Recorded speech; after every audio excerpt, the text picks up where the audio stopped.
Senior Congress leader Mohammad Ali Shabbir ने शुबहात का इजहार किया कि सेक्रेटेरिएट की मसाजिद का संगे बुनियाद जिस मकाम पर रखा गया है वो मस्जिद से हटकर है।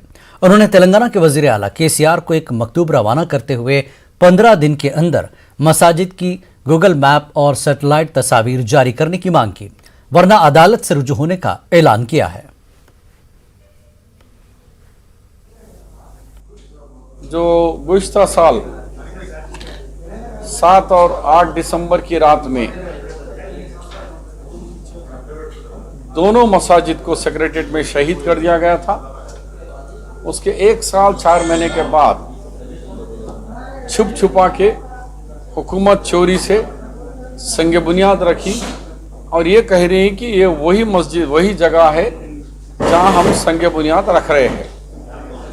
ये बिल्कुल झूठ है और आवाम को गलत बावर किया जा रहा है कि तुम जिस मकाम पे संगे बुनियाद डाले वो मस्जिद की जगह नहीं है बल्कि वो अलग जगह है।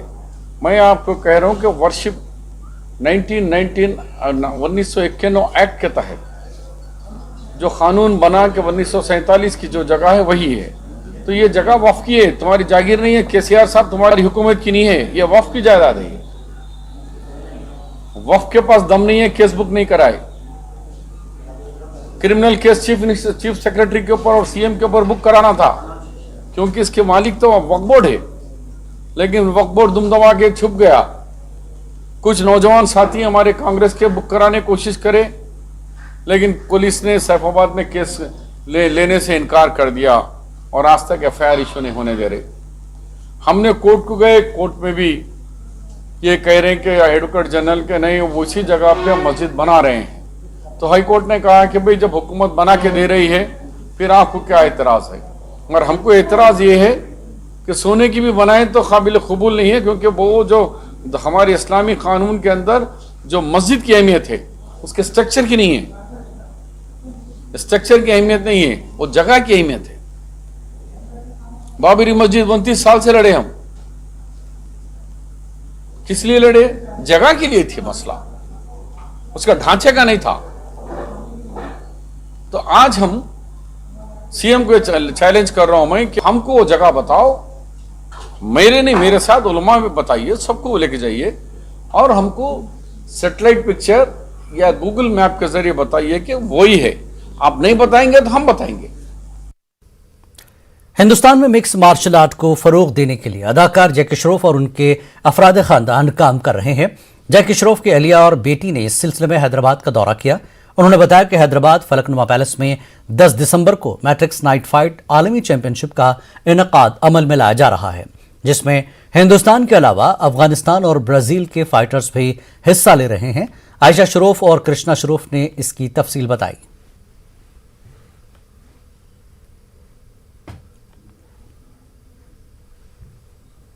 Matrix Fight Nights, which is India's, or I'd like to say South Asia's, biggest mixed martial arts promotion.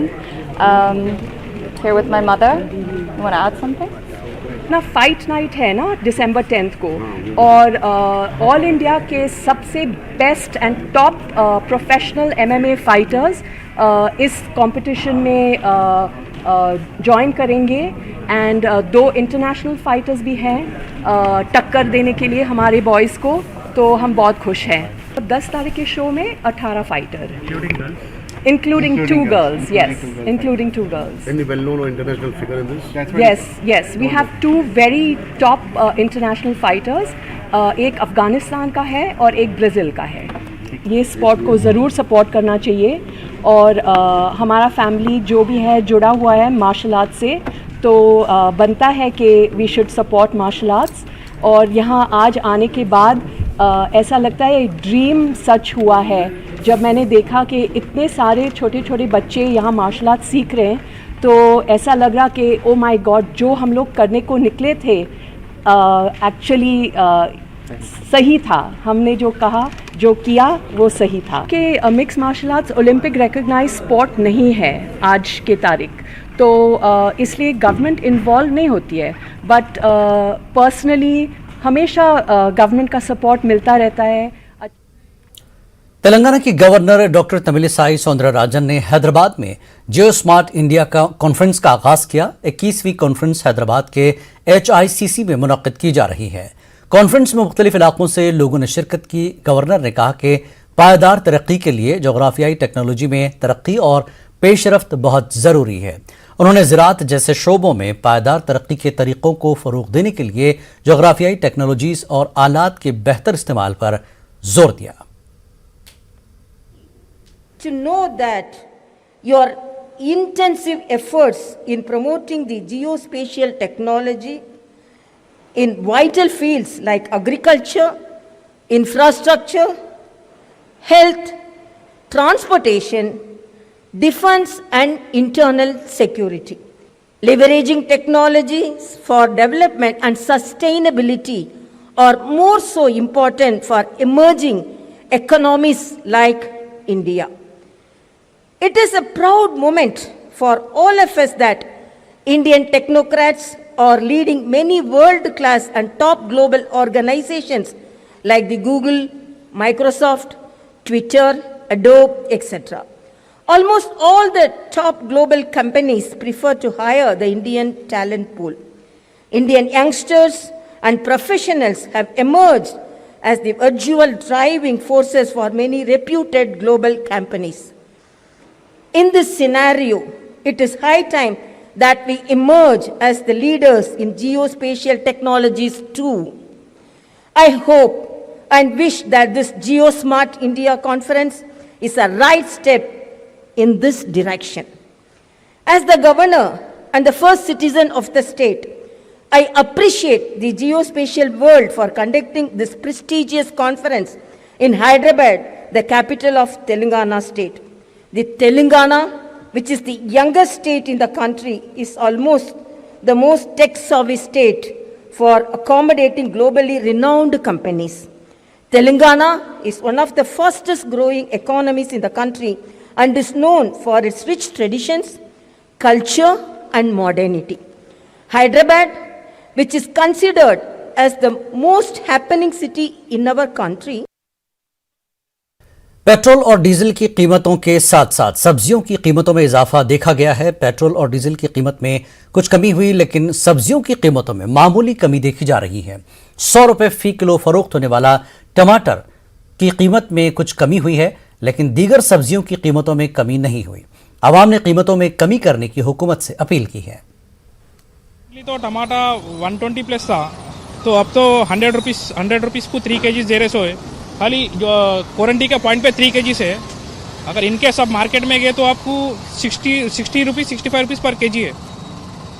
अब जैसा भी पेट्रोल तो रेट बढ़ रहा, मगर ये टमाटर तो बहुत कम हो रहा, मगर पेट्रोल का भी रेट कम होना। अगर हम तो प्राइवेट वाले हैं फिर भी चल रहा, चलो 10 kg बोल के। अब डेली वेजेस वाला कैसा करेंगे? गवर्नमेंट को टेक केयर करना पड़ता है। इसके लिए जो भी వెజిటేబుల్స్ जो भी है उसको कम दाम तो करना at least.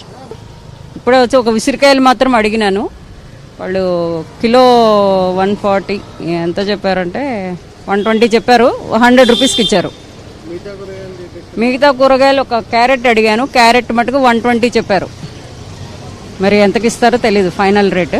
Petrol of course diesel बढ़ेगा तो ट्रांसपोर्ट ऑब्वियसली बढ़ जाता है ना। पूरे रेट में बहुत बढ़ के 3 बजे रात को मंडी गए तो भी नहीं मिल रहे। पूरा बाहर को सप्लाई हो रहा माल, 250 माल को डिमांड है। वो टमाटर 80 रुपये, परसों तक 100 था, 80 आया। कैप्सिकम 120, कैरेट 120, आलू 50, बुड़मा भी ये 40 रुपये का 100 रुपये हो गया। हर एक चीज़ दोंडा भी टच, कद्दू 40 रुपये में, और नींबू 10 को 3, वो रतालू 80 रुपये किलो, बैगन 80 रुपये किलो, गवार 100, सेम 80, ये बिनिस 100 रुपये। पानी उधर बाहर गिरे ना, उधर पानी गिर के जाड़ा पूरे खराब होके माल नहीं आ रहा। माल ज़्यादा ठंड में 10 रुपये किलो का 80 रुपये किलो हो गया। माल नहीं आ रहा, बाहर चले जा रहा पूरा। आपको प्रॉफिट कुछ मिल रहा है क्या? नहीं, पूरा लॉस ही चाहिए। 1-2 किलो खराब हो गए तो हमारा प्रॉफिट उसमें चले जा रहा। गवर्नमेंट को क्या, गवर्नमेंट तो हमारे को तो देखना ही नहीं। हाँ, हम तो ला रहे ये तरकारी को, गवर्नमेंट क्या बोलती, लाश उसको हम बेचते।